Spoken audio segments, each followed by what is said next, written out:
You've probably spent a few minutes scrolling through endless listings, wondering if the next sewing machine you buy will actually stick around the shop without turning into a dusty project. The fear of splurging on a model that promises 1,000 features but ends up being a headache is real, especially when you're juggling a home business, a kid's clothesline, or just a passion for quilting.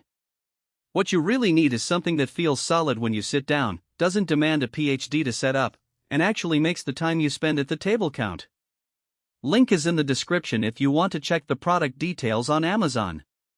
The Juki DU1181 single needle walking foot complete with KD stand and servo motor sits in that sweet spot for anyone who wants a machine that's built for heavier fabrics but still behaves politely for everyday stitching.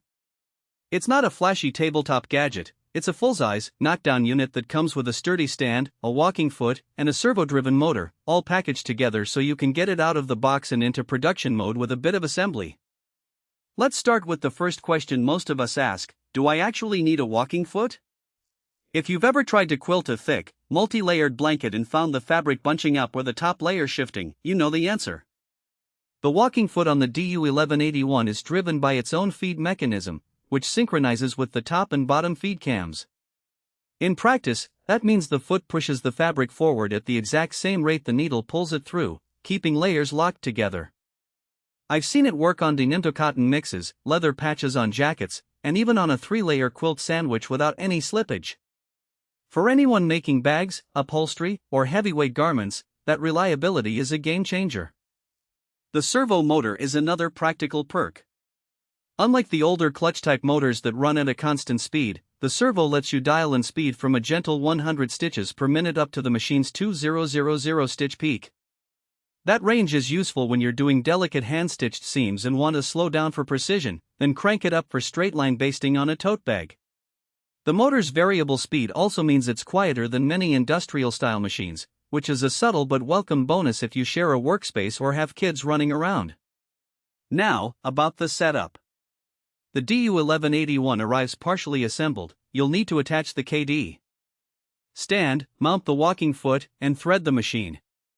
The instructions are straightforward, and the knockdown design means the whole unit fits through a standard door.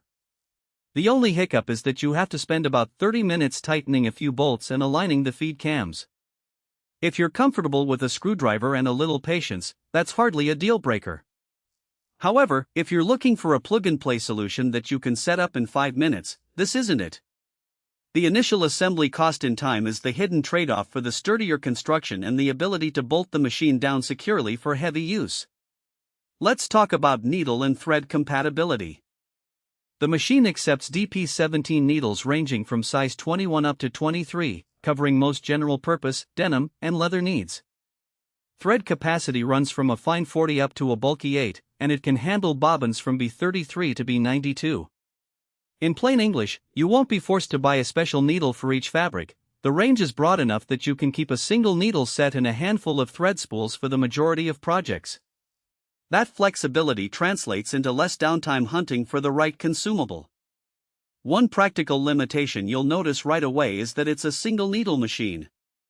If you're hoping for a quick change between multiple colors or thread types without stopping, you'll have to manually swap needles and rethread. For most garment makers and small batch producers, that isn't a major inconvenience, but if you run a high-volume embroidery shop where you switch colors every few seconds, you'll likely outgrow this model. Another point that often trips up new owners is the stitch length. The DU1181 tops out at 9 mm, which is generous for quilting and decorative stitching but can feel a bit long if you're trying to achieve a tight, dense seam on lightweight fabrics. The machine does let you adjust the length down, but there's a practical floor around 2 mm below which the feed cams struggle to keep a consistent pull, especially at higher speeds. So, if your primary work is fine detail quilting with tiny stitches, you may need to keep the speed modest and watch the tension closely. Speaking of tension, the machine uses a classic mechanical tension dial. It works well once you dial it in for your fabric and thread combination, but there's no digital readout or automatic compensation. That means the first few pieces you sew with a new thread will involve a little trial and error. It's a small learning curve, but nothing you can't master with a couple of test swatches. Where